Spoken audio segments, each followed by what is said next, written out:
قصيدة بعنوان قيثارتي.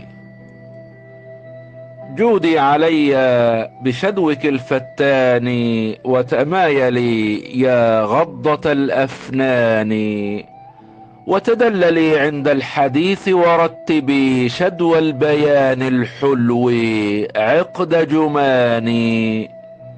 فبصوتك الدنيا تنير وتزدهي، وأراقص الأفراح كالنشوان.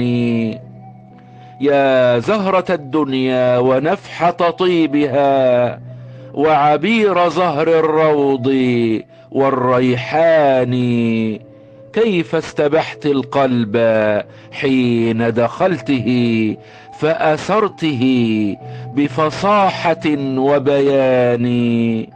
إن شئت في ليل الأسى أطلقته بحديثك المعسول كالألحان، وبدر ألفاظ وتبر قلائد منظومة في روعة التبيان.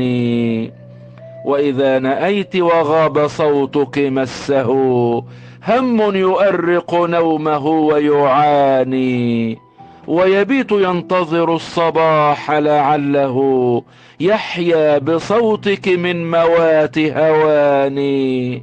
هيا ابعثيه من الشقاء وهمه، فعساه ينعم في رياض جناني. شعر عبد الحكيم قنديل.